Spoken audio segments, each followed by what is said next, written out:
Amados irmãos, vamos ouvir nesse instante a pregação da palavra do Senhor. Nós continuamos na nossa série de exposições na carta do apóstolo Paulo a Tito, e hoje chegamos ao capítulo 2, versículo 6. E nós, antes de adentrarmos a esse texto, vamos fazer algumas leituras. O texto fala principalmente para os homens mais jovens. Então nós faremos algumas leituras. A primeira delas, no livro de Provérbios, capítulo de número 1, a partir do versículo de número 7. Provérbios, capítulo 1, a partir do versículo 7. O temor do Senhor é o princípio do saber, mas os loucos desprezam a sabedoria e o ensino. Filho meu, ouve o ensino de teu pai, e não deixes a instrução de tua mãe, porque serão diadema de graça para a tua cabeça e colares para o teu pescoço. Filho meu, se os pecadores querem seduzir-te, não o consintas. Se disserem, vem conosco, embosquemo-nos para derramar sangue, espreitemos, ainda que sem motivos inocentes, traguemo-los vivos como o abismo, e inteiros como os que descem a cova.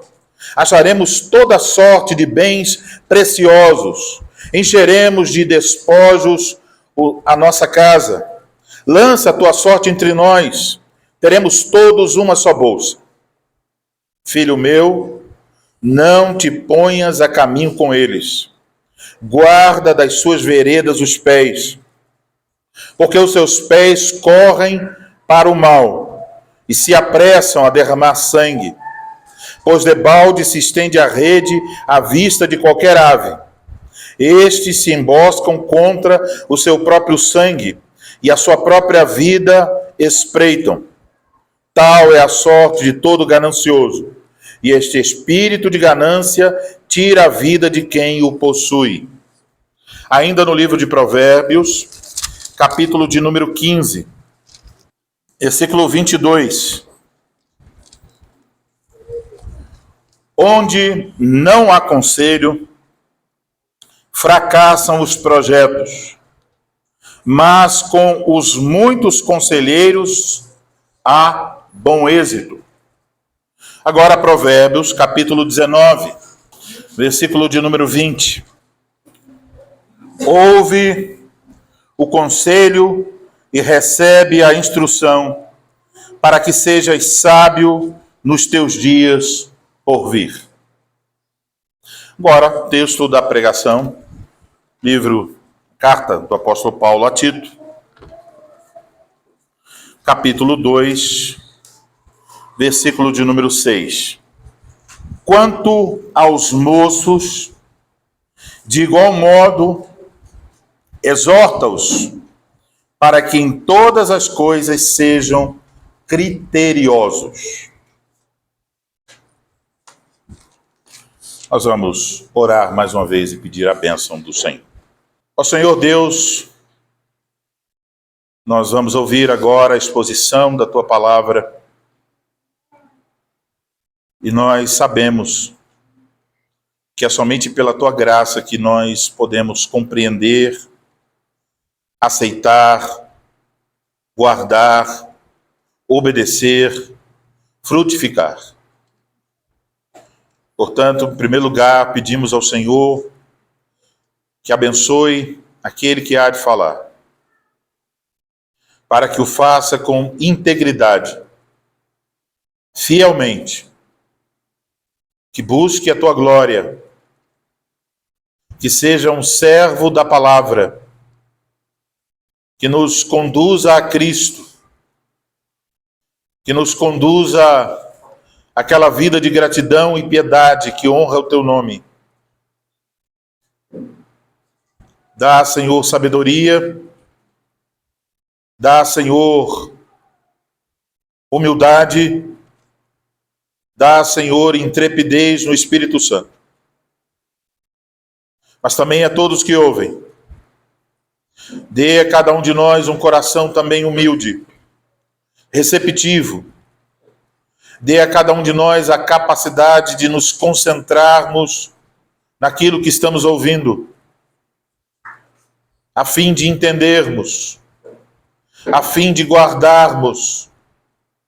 Não deixe, Senhor, que os nossos pensamentos se percam em outros assuntos, em questões exteriores, preocupações da semana, mas que nós tenhamos aquele senso, aquela percepção de que o Senhor está falando conosco por meio da pregação, que é a tua voz que mais uma vez misericordiosamente nos fala, que o teu governo, ó Rei, bendito é estabelecido por meio da tua palavra e do teu Espírito Santo.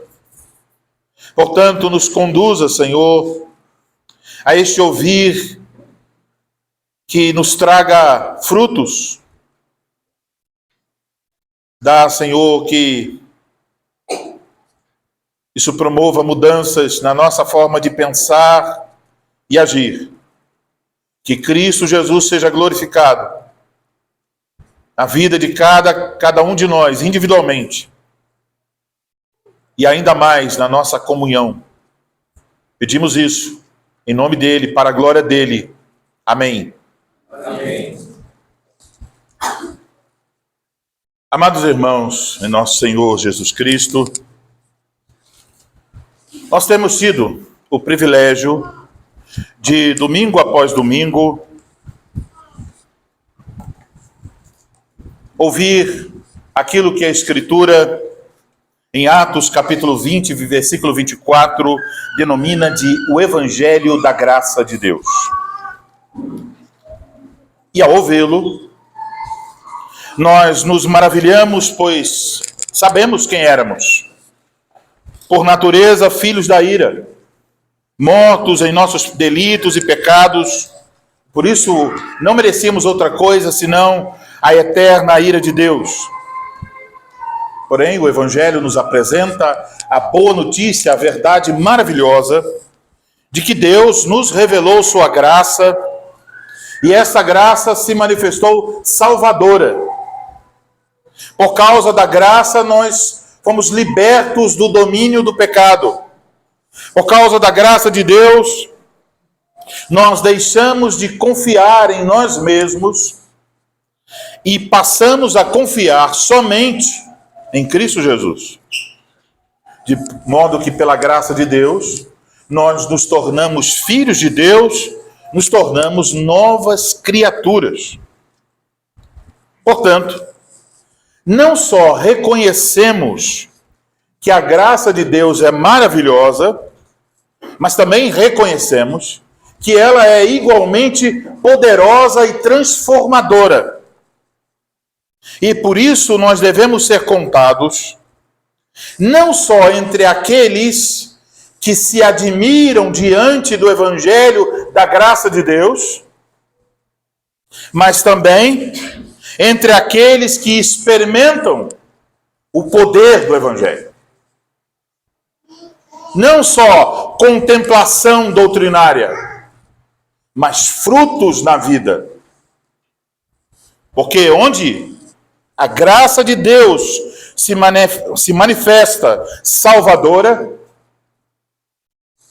ali também os seus frutos devem ser vistos. E é por isso que nós estamos lentamente caminhando por essa trilha que está cheia de árvores frutíferas.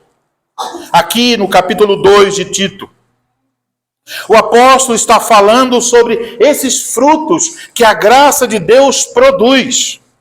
Está mostrando como esses frutos se evidenciam na vida dos homens mais velhos, na vida das mulheres mais velhas, na vida das moças, das mulheres mais jovens e agora também na vida dos homens mais jovens.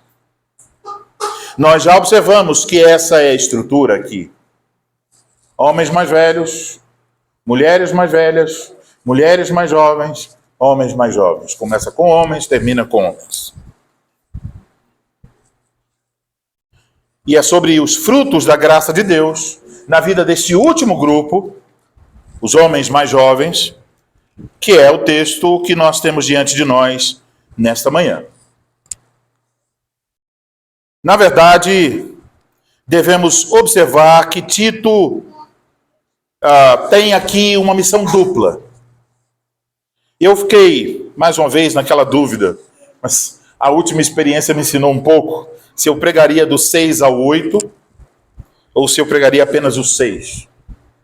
E se eu fosse pregar do 6 ao 8, nós poderíamos dizer que Deus utiliza os frutos, para produzir frutos na vida dos homens mais jovens. Deus utiliza dois meios. O primeiro, versículo 6, a instrução, o encorajamento. Mas o segundo, versículos 7 e 8, o exemplo. Tito é encorajado a tornar-se um exemplo para os homens mais jovens. Então, os homens mais jovens, precisam de instrução e precisam de exemplos. Portanto, podemos concluir que essas são as duas coisas que Deus utiliza para produzir os frutos na vida dos mais jovens: instrução e exemplo. Nessa manhã, nós olharemos especificamente apenas para o primeiro desses recursos. Por isso, então, eu vos anuncio a palavra de Deus nesta manhã sobre o seguinte tema: os homens mais jovens precisam de instrução e encorajamento. Os homens mais jovens precisam de instrução e encorajamento.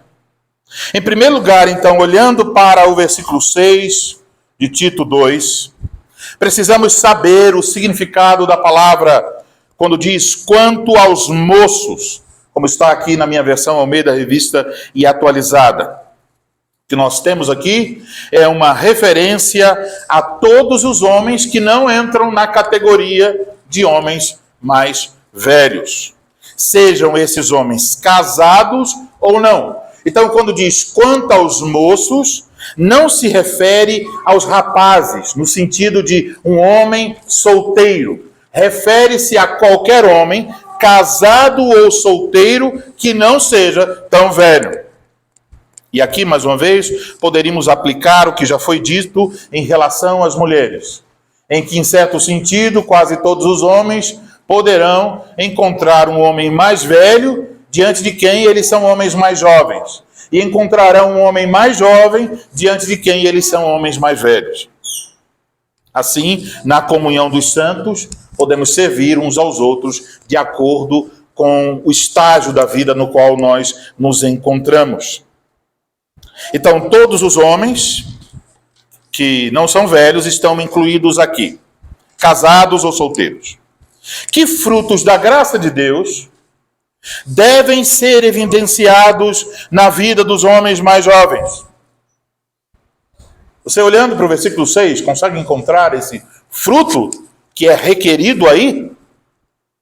Observem, quando o apóstolo Paulo falou dos frutos da graça de Deus na vida dos homens mais velhos, ele mencionou 6 frutos.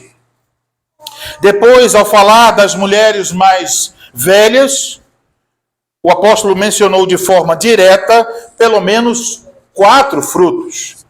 A seguir, ao falar as mulheres mais jovens, o apóstolo mencionou 7 frutos. Nós precisamos de 2 pregações para tratar os 7 frutos.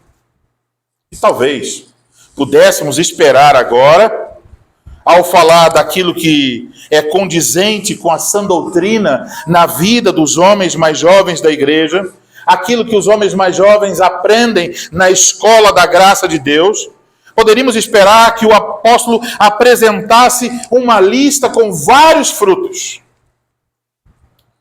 No entanto, nos é apresentado apenas um fruto. Quanto aos moços, de igual modo, exorta-os para que em todas as coisas sejam criteriosos. Eis o fruto. Antes de tudo, devemos dar uma breve atenção, e depois voltaremos a essa palavra, ao verbo exorta-os. Esse verbo exorta-os tem o sentido de chamar alguém para o lado, de convocar uma pessoa para perto, ou colocar-se perto da pessoa, a fim de oferecer a ela instrução, admoestação, encorajamento ou consolo. Essa é a ideia de exortação. Colocar-se ao lado para oferecer instrução, encorajamento, admoestação ou consolo. Neste caso, devem ser instruídos e encorajados os homens mais jovens para que sejam criteriosos. A exortação tem um objetivo claro, para que sejam criteriosos. No texto grego temos apenas um verbo. Aqui onde está escrito sejam criteriosos, no grego é apenas um verbo, que já foi mencionado antes. Porém, nos versículos anteriores, ele apareceu como adjetivo. Ele aparece assim no capítulo 1, versículo 8, onde diz que um dos requerimentos para que um homem seja um presbítero é que ele seja um homem sóbrio. Capítulo 1, versículo 8. A palavra grega é a mesma que está aqui. Ele deve ser sóbrio para ser um presbítero. Depois, a mesma palavra aparece no capítulo 2, versículo 2, onde se diz que os homens mais velhos devem ser sensatos. É a mesma palavra no texto grego. E no capítulo 2, versículo 5, onde se diz que as mulheres mais velhas devem ensinar as mais jovens a serem sensatas. O que implica que as mulheres mais velhas também devem ser sensatas. É por isso que, quando nós chegamos ao versículo de número 6, nós encontramos assim: quanto aos moços, de igual modo. De igual modo. Por quê? Porque esta mesma qualificação, este mesmo fruto, foi requerido dos presbíteros, dos homens mais velhos, das mulheres mais velhas, das mulheres mais jovens, e agora diz, de igual modo, os rapazes, os homens mais jovens, também devem ser criteriosos. Então, o que está sendo requerido dos homens mais jovens não é nada novo, não é nada diferente, é requerido de todos. O verbo traduzido por sejam criteriosos tem uma relação com estar mentalmente saudável. Esse é o sentido básico desse verbo. Estar mentalmente saudável. E daí a ideia de ser capaz de exercer autocontrole, ser capaz de frear as paixões mundanas. Este verbo aparece em outras partes do Novo Testamento. E é útil aqui observar como ele é traduzido. Mesmo verbo. Em Mateus capítulo 5, versículo 15, diz o seguinte: indo ter com Jesus, viram o endemoniado, o que tivera a legião, assentado, vestido em perfeito juízo e temeram. O verbo aparece aqui traduzido quando diz que ele estava, depois que Jesus o libertou da legião, ele estava em perfeito juízo. Mente sã. Não tem nada dominando a vida daquele homem mais. Depois, Romanos capítulo 12, versículo 13. Porque pela graça que me foi dada, digo a cada um dentre vós, que não pense de si mesmo além do que convém. Antes pense com moderação, segundo a medida da fé que Deus repartiu a cada um. Moderação, controle. E em 1 Pedro, capítulo 4, versículo 7. Ora, o fim de todas as coisas está próximo. Sede, portanto, criteriosos e sóbrios a bem das vossas orações. Aqui aparece traduzido como sede criteriosos. Então, esse verbo usado por Paulo tem relação com estar em pleno juízo. Isto quer dizer que os homens mais jovens da igreja devem ser exortados sobre a necessidade de demonstrarem em suas vidas este fruto da graça de Deus. Mente sadia, moderação, autocontrole, discernimento, sensatez, não deixando que nada perturbe a sua capacidade de ver e discernir, de ver e pensar claramente sobre alguma coisa. Não tem nada dominando, não tem nada sujeitando este homem e tornando sua mente entenebrecida. Portanto, apesar de ser apenas um fruto da graça de Deus aqui mencionado em relação aos homens mais jovens, vocês podem perceber que este fruto tem abrangência de significado. Apesar de haver alguns debates se a expressão que está aqui no versículo 6, quando diz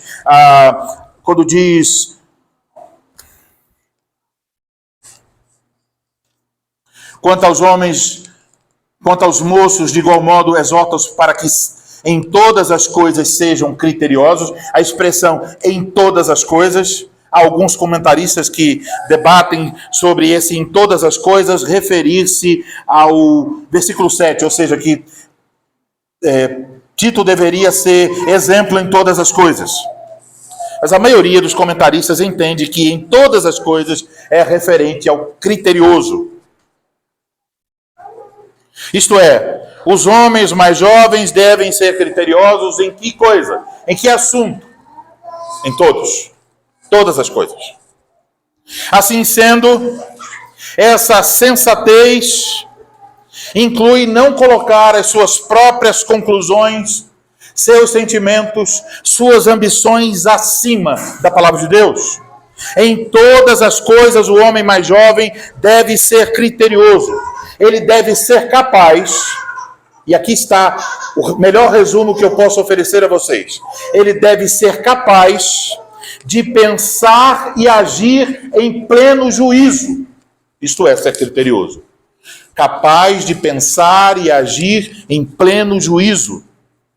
Portanto, como podemos descrever um homem criterioso? Vou dar alguns exemplos. Um homem criterioso controla a sua língua e a sua ira. Ele tem autocontrole. Um homem criterioso não se entrega à ambição do enriquecimento fácil. Isso não o prende, não o ata, não torna o tolo para conseguir isso. Um homem criterioso não se entrega a impulsos sexuais, buscando satisfação, seja na fornicação, adultério ou pornografia. Um homem criterioso não se entrega aos vícios de uma forma que alguma coisa lhe domine a vida. Um homem criterioso não é levado de um canto para outro por ventos de doutrinas. Um homem criterioso não vive abraçando velhas ideologias contrárias às Escrituras, como se elas fossem grandes tesouros da sabedoria. Quando a graça de Deus está agindo na vida de um homem, ele se torna criterioso. Ele procura refletir sobre cada situação, sobre cada coisa que é colocada diante dele. Ele avalia com maturidade essas coisas. Ele não se deixa escravizar ou ser conduzido por elas como se ele tivesse perdido o juízo. Então, os homens devem ser encorajados e exortados a se tornarem cada vez mais criteriosos. Como isso pode acontecer?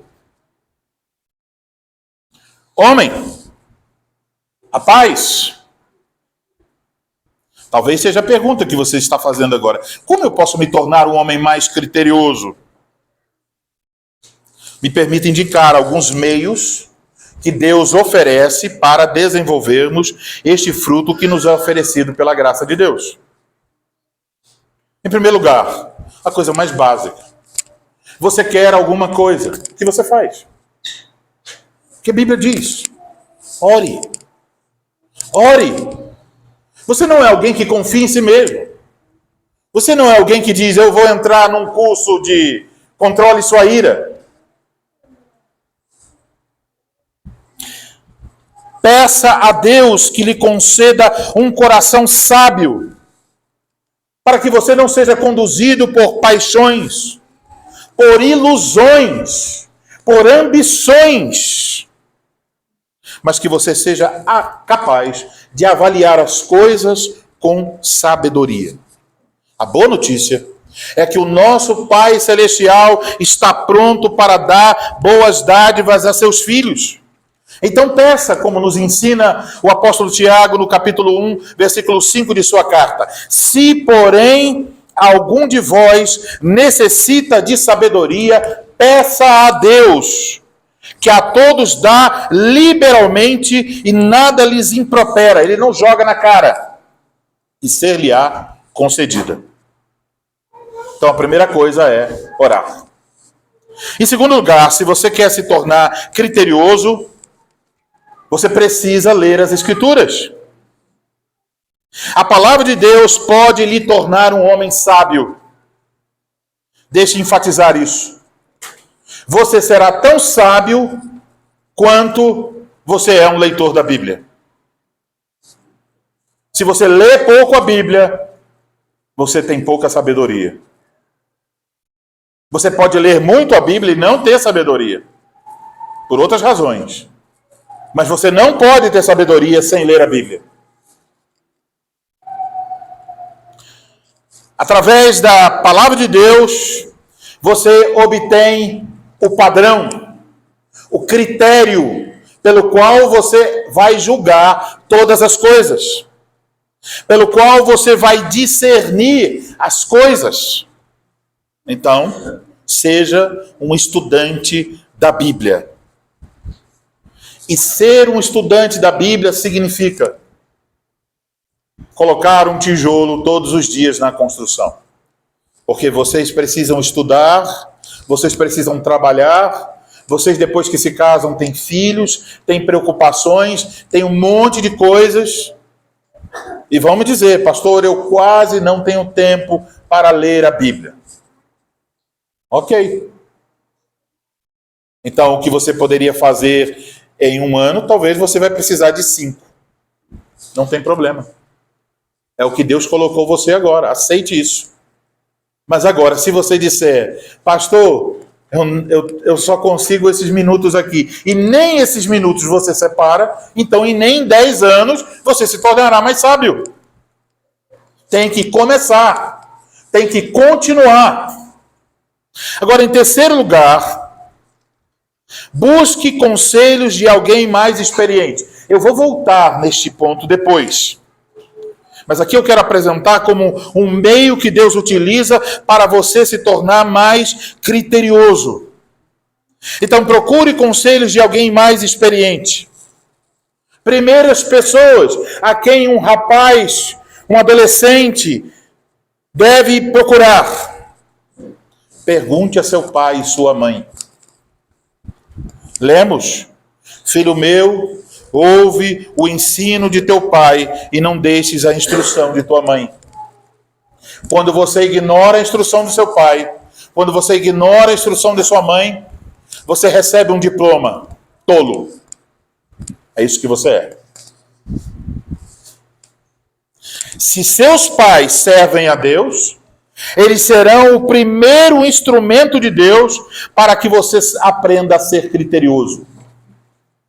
Mas mais do que isso, consulte seus pastores. Ouça a avaliação deles sobre diferentes aspectos de sua vida. Eu digo pastores no plural, pensando numa igreja onde haja presbíteros. Eles são pastores. Então não só o ministro, os presbíteros também, os pastores da igreja. Os conselhos de Cristo chegam até nós por meio do cuidado pastoral, que se fundamenta nas Escrituras. Em Hebreus, capítulo 13, versículo 17, o Espírito Santo nos diz: obedecei aos vossos guias e sede submissos para com eles, pois velam por vossa alma, como quem deve prestar contas, para que façam isto com alegria e não gemendo, porque isto não aproveita a vós outros. Ouçam seus pais, ouçam seus pastores, mas também conversem com irmãos mais experientes na congregação. Lembre-se, o livro de Provérbios quer ensinar sabedoria. E lá há uma coisa que se repete algumas vezes: na multidão de conselheiros há sabedoria. Os homens mais velhos, então, têm também a responsabilidade de exortar você. E você deve estar pronto para ouvir.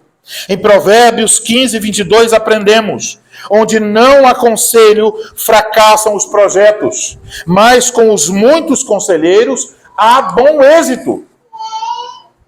É como se Deus dissesse: ei, rapaz, homem mais jovem que acabou de casar, vou dar a você o segredo. Busque conselhos.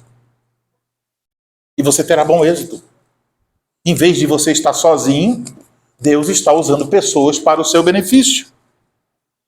Mas em quarto lugar, seja humilde para submeter-se aos conselhos dos mais experientes. E é aqui, meus irmãos, em que aflora de maneira clara, nítida, a insensatez. Um dos maiores sinais da insensatez na vida de um homem é que ele não aceita o conselho de outros. É não só falta de humildade, podemos dizer, é um orgulhoso ou um arrogante tolo. Isto, veja, Deus às vezes coloca várias pessoas para nos alertarem sobre um perigo. E nós não damos ouvidos. E em muitos casos, as pessoas dirão: está querendo se meter na minha vida.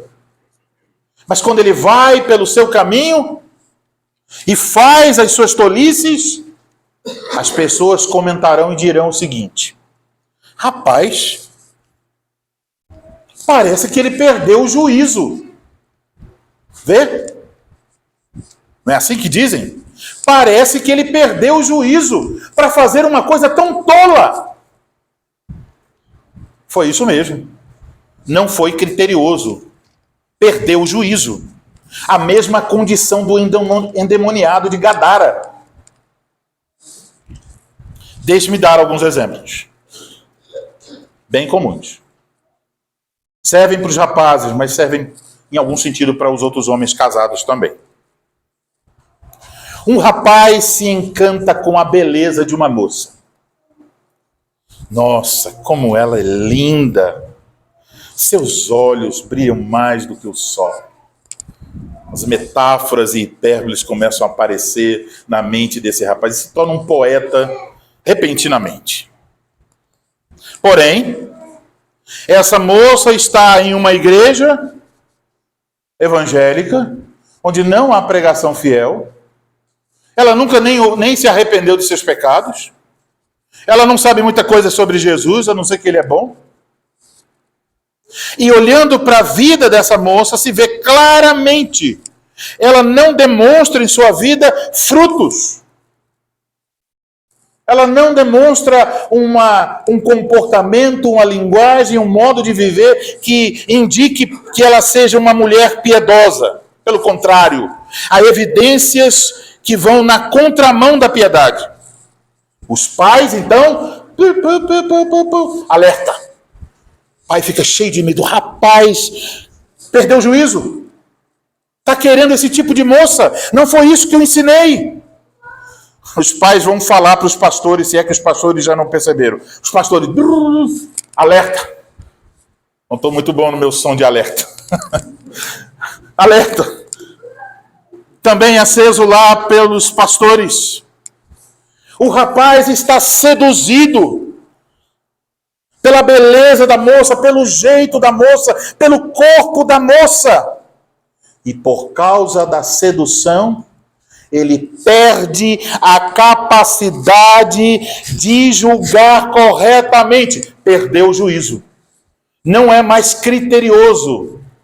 Ele não enxerga mais piedade, evangelho, palavra de Deus, igreja, cuidado pastoral, Cristo. Apenas isso aqui. É como um cavalo que colocaram ali aquele negócio do lado, para que ele não veja para os lados, ele só vê uma coisa, a moça. Ele deixa de ser criterioso. E talvez até ele vai continuar em direção a um relacionamento com esta moça que vai trazer a ele problemas para o resto da sua vida. Tolo. Outro exemplo. Um homem recebe uma oportunidade de negócios. Alguém chega, rapaz, eu tenho um negócio aí bombando para você. É dinheiro fácil, é dinheiro rápido, é dinheiro certo. E ele diz, rapaz, eu estou querendo mesmo. Eu não estou aguentando mais acordar 5 da manhã. Ele é seduzido agora não pela beleza, mas pela ambição, pelo desejo de lucro fácil, pela esperança de que em algum momento ele vai trabalhar muito pouco e receber muito. E então, quando ele diz a alguns irmãos da igreja, os irmãos dizem, rapaz, vai devagar com isso aí, está com um cara que é uma armadilha. Ele procura os pastores e os pastores dizem, meu irmão, nós lhe aconselhamos a não entrar nesse negócio. Isso não está com indícios, bons indícios. Nós estamos avaliando e criteriosamente falando, isso não é bom. Pode ser um perigo para a sua alma e pode ser um perigo para seu bolso. Eles o alertam sobre esse perigo. Mas o homem está entorpecido, seduzido pela oportunidade que lhe parece excelente de ganhar dinheiro rápido, fácil, em grande quantidade. Então, o que ele perde? A sua capacidade de julgar as coisas. Perde o seu juízo. Tudo que ele deseja alcançar são seus objetivos financeiros. E quando ele dá os primeiros passos nesse caminho, ele começa a deixar para trás a comunhão dos santos. Começa a focar somente naquilo. O dia do Senhor já não tem tanta importância. A pregação pode ser sim ou não. A convivência com os irmãos, talvez. Mas aqui está o meu tesouro. Eu preciso. Aí, muitas vezes, se iludirá. E dirá, eu quero fazer isso para ver a igreja crescer. Eu vou dar um dízimo melhor. Eu vou ajudar o meu pastor. Oh, aquele santo homem de Deus. Ilusão, mentira do coração. Você tenta dizer a si mesmo que você vai fazer isso pelos outros, para cair no buraco. Depois, quando não consegue fazer a avaliação, muitas vezes, como sabemos e conheço histórias aos montes, prejuízo financeiro e espiritual. A pessoa fica tão abatida que depois não tem nem força para ir ao culto. Mais um exemplo. Um rapaz não dá atenção aos estudos e ao trabalho. Ele se acostuma com ociosidade, ou muitas horas perdidas. E em alguns casos ele pode trocar o dia pela noite. Seus pais o alertam de, rapaz, essa vida sua está errada. Mas ele está lá na idolatria, em coisas na internet, em amizades. Ele já se encontra de joelhos perante essas coisas. Ele não percebe que isso destrói sua masculinidade. Ele não percebe que ele fica distante de se parecer com Cristo. Que ele não se torna apto para o casamento, para o serviço a Deus. Os conselhos chegam, mas ele não ouve. O tempo passa, seus amigos se casam, e vocês encontrarão, muitas vezes, homens que muito, já com mais idade, continuam agindo como meninos. ficam em um poço. Ociosidade, desperdício dos dons de Deus, preguiça, vícios e muitas vezes pornografia. Recebe os conselhos, mas parece que o conselho bate e cai. Parece ser uma parede de aço. Já foi seduzido, já foi enganado, está fora do seu juízo. Eu poderia estender esses exemplos para outras questões. Poderíamos exemplificar falando sobre doutrinas, sobre ideologias, que muitos jovens abraçam na faculdade, sobre amizades, sobre liberdade cristã e muitos outros assuntos nos quais aqueles que não avaliam aquela situação com sensatez se entregam a grandes perigos. É por isso, então, meus irmãos, que nesta manhã o Senhor Jesus Cristo vos diz pela sua palavra: sejam criteriosos, sejam sensatos, busquem sabedoria. E ao requerer isso de nós, Cristo não requer algo que não nos seja possível. Sim, a sensatez é possível mesmo se você for apenas um menino de 13 anos. O Espírito Santo não nos diria: sejam criteriosos, se ele não estivesse pronto e disposto a nos conduzir neste caminho. Então, não dê desculpas. Não diga a si mesmo: coitadinho de mim, eu nunca vou conseguir viver desse modo. Você não tem Cristo? Você não tem o Espírito Santo? Você não tem a comunhão dos santos? Você não tem a palavra de Deus? Então, do que você está reclamando? Tudo o que você precisa para se tornar um homem criterioso, você tem. Então, não dê desculpas. Em Cristo, você pode experimentar este fruto da graça de Deus em sua vida. Em Cristo você pode se tornar um homem criterioso. Se você coloca a sua confiança em Cristo, se a graça de Deus está educando você, se você utiliza os meios ordenados por Deus para dar crescimento neste fruto, sim, você pode se tornar um homem cada vez mais criterioso.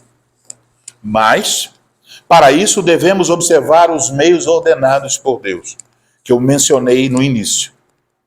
E eu quero voltar a um deles, que está no verbo exorta-os. Um dos meios que Deus nos deu foi este, para nos tornarmos criteriosos. Exorta-os. Deus prescreveu, entenda isso, Deus prescreveu que para sermos criteriosos, nós precisamos ser exortados. É um meio. Não se alcança o fim sem a utilização deste meio. Exorta-os. Então, em primeiro lugar, a responsabilidade da exortação cabe aos pastores. Isso em termos de homens gerais. Cabe aos pastores instruir e exortar os homens da igreja a serem criteriosos. Sendo este o método de Deus para o nosso bem, significa então que nós devemos nos revestir de humildade para aceitarmos estas instruções e exortações. Então, tem uma luta em cada coração de cada um de nós, homens. Uma luta contra o orgulho de não querer aceitar instrução e correção. Vejam agora, abrindo-se a cortina para ver os nossos erros. Você ouve a pregação agora e talvez ouvindo-a, você diz: rapaz, eu preciso pedir a Deus que me conceda que eu seja criterioso. Eu quero que o Senhor me mostre os melhores caminhos, que eu não seja seduzido por coisa alguma, que eu não venha a perder o juízo. Você ora. Passa alguns dias, você tem uma situação que você precisa ser criterioso. Deus, então, na sua imensa misericórdia, envia o socorro, a instrução por meio dos pastores. E você ouve a instrução, mas você já quer tanto aquela coisa que você diz, não é bem assim, né? Pastor também, vamos cá para nós, os pastores estão exagerando. Ou então dirá, rapaz, o pastor mais uma vez vem com esse radicalismo aí, de que tudo tem que ser de acordo com a Bíblia. Peraí, a gente não consegue tudo, né? Acho que o pastor está querendo dominar a minha vida. Imagine, me aconselhar a não fazer uma coisa que não tem uma proibição clara nas Escrituras. Será que eu não posso investir dinheiro nesse negócio? Me prove aí. Veja aí se está em Apocalipse 31. Não investirás em tal e tal negócio, nos bitcoins. Não tem.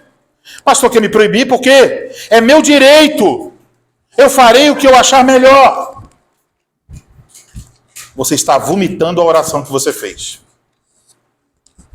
Então, irmãos, sejam cuidadosos para não resistirem à exortação de seus pastores sempre que vocês estiverem ouvindo exortação bíblica. E há mais. Uma coisa que eu já vi acontecer. Há pessoas que vão fazer uma pergunta a seus pastores. Pastor, assim, assim, assim. E o pastor diz, meu irmão, esse não é um bom caminho. Instagram. Pastor famoso. Vou perguntar para ele sabe mais do que o meu pastor.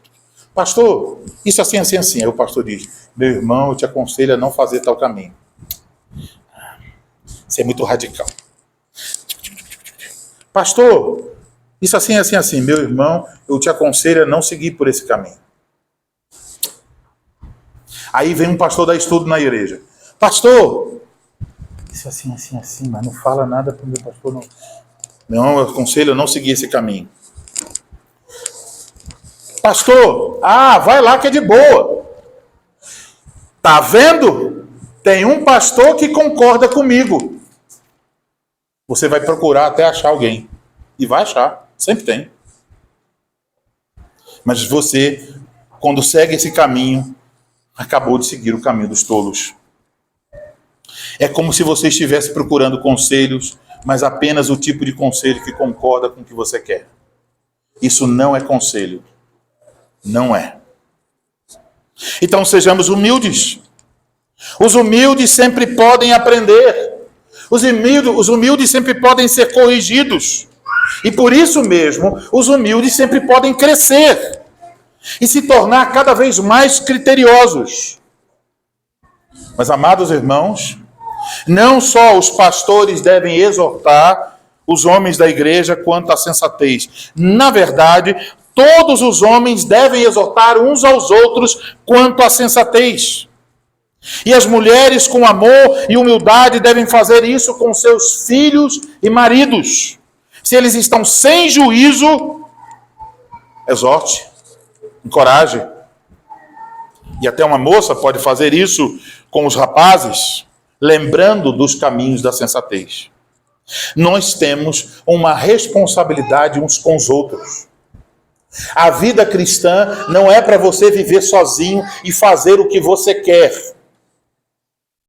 Há uma responsabilidade. A Escritura diz que nós somos membros uns dos outros. Por isso, nós deveríamos estar envolvidos na vida uns dos outros, de tal forma que nós tivéssemos acesso uns aos outros para falar e aconselhar de forma amorosa, clara e sem medo. Não posso falar com ele, porque se eu falar, eu acho até que ele nem vem mais para o culto. Se eu falar, ele vai nem conversar mais comigo, ele vai ficar com raiva. Quando esses sintomas estão na igreja, um indicativo claro, a nossa comunhão está fraca. Quando você começa a ficar com medo de coisas desse tipo, ainda estamos nos primeiros passos da comunhão. A comunhão, quando ela avança, nós estamos próximos. Lembra da palavra exortar? Próximo. Quando você está próximo, a outra pessoa até dirá, irmão, eu estou passando tal situação. Você já passou por isso? Que conselho você me daria? E aí, aquele homem ouvirá da comunhão dos santos conselhos para aquela decisão. E se ele não pergunta, mas alguém descobre, vai chamar: irmão, você comentou que você está para fazer tal negócio assim, assim. É verdade? Ah, é assim. Olha, em Cristo eu quero te aconselhar. Não faça isso. Eu fiz e já apanhei nisso aí. Eu tenho experiência. Meu conselho a você é esse. A Bíblia diz isso, isso, isso. Se não compartilhamos nada com os outros sobre nossos planos, sobre os nossos desejos, sobre nossos estudos, sobre o nosso trabalho, sobre nossos relacionamentos, sobre nossas fraquezas e adversidades, os demais homens da igreja não podem nos aconselhar. Sabe o que nós vamos fazer? Vamos fazer o seguinte: quando nós nos encontramos, rapaz, tu viu o jogo do Palmeiras contra o São Paulo? Olha, ontem estava frio, hoje está quente.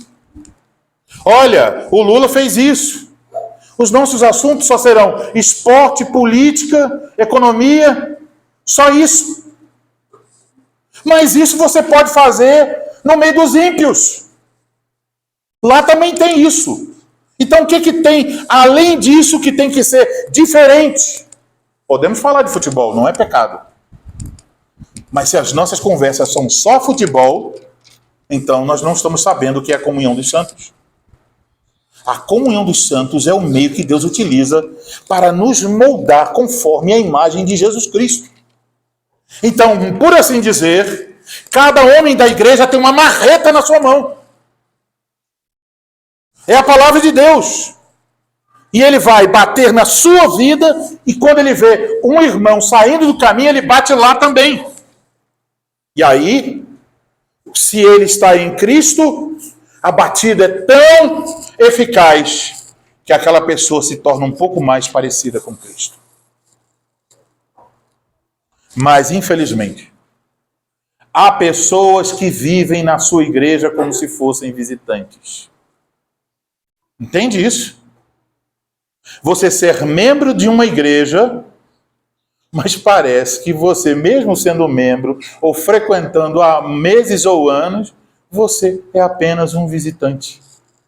Você não conhece ninguém direito, ninguém te conhece. Você não teria coragem de pedir conselho a ninguém, nem daria conselho a ninguém. Cada um na sua. Cada um toma suas decisões, cada um segue seus caminhos. Estamos longe. Assim, quando isso acontece, a igreja fica empobrecida. Porque parece que esta igreja só tem 2 membros. O cabeça, que é Cristo, e a cutícula, que é o pastor. E os outros membros estão todos parados, sem ação, sem movimento. Um corpo que não se move ao crescimento. Nos tornamos pobres em relação à sabedoria.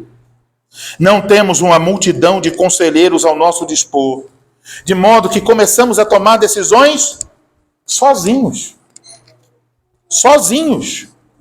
correndo grande risco de termos perdido o juízo e cairmos na insensatez. Se você não desfruta dos benefícios da comunhão dos santos, se você evita os momentos de contato e comunhão após o culto, se você despreza as oportunidades para estar junto, você está perdendo uma rede de proteção providenciada por Deus, a saber, a exortação de seus irmãos. Você fica longe e eles não vão te exortar. A maturidade dos homens desta congregação, os homens de hoje, os homens de amanhã, ela está vinculada com esse recurso dado por Deus, que nós sejamos exortados. Deus quer que sejamos exortados, uns pelos outros, a fim de nos tornarmos criteriosos, e que ao sermos exortados, tenhamos um coração humilde para aceitar a exortação. Então, intencionalmente, nós devemos nos aproximar uns dos outros para conhecer, orar e servir com exortação e sensatez. Se nós negligenciarmos isso, homens, nós teremos pessoas a quem chamaremos de homem, mas que agirão como crianças impertinentes na vida da igreja. Desta forma, nós não nos pareceremos com Cristo. Cristo não é um menino levado por todo vento de doutrina. Cristo não é seduzido por ideologias. Cristo não é seduzido por vícios, por aparências, por ambições ou por qualquer outra coisa. Cristo é um homem perfeito, criterioso em tudo que fez e falou. O homem com quem todos nós devemos nos parecer. Portanto, cada homem aqui precisa se perguntar com toda a sinceridade: eu estou imitando a Cristo? O padrão da minha masculinidade é Cristo? Eu me coloco em uma posição humilde de ser exortado por outros irmãos para manter-me no caminho da sensatez? Este fruto, ser criterioso, pode ser visto em todas as coisas na minha vida? Eu estou avaliando as coisas, eu estou buscando conselho dos meus irmãos, e eu estou exortando amorosamente outros homens a serem sensatos. Irmãos, isso é o que precisa ser visto em nossa vida, em nossa comunhão. Agora lembrem-se, vocês não podem ser criteriosos pela sua própria força. Todos nós dependemos de Deus. Mas entenda, se a graça de Deus se manifestou em sua vida, se ela se manifestou salvadora, se vocês homens disserem aqui, se eu perguntasse agora, homens, vocês acham que a graça salvadora se manifestou em sua vida? E vocês dissessem, sim, pastor. Eu diria, então, é exatamente o que todos nós devemos ser. Criteriosos. Que o Senhor Jesus nos conceda que os homens desta igreja sejam criteriosos e tenham a coragem de exortar uns aos outros à sensatez, e que o poder do Evangelho seja revelado não só na pregação da palavra, mas no fruto que o Evangelho produz na vida dos homens da igreja. Amém.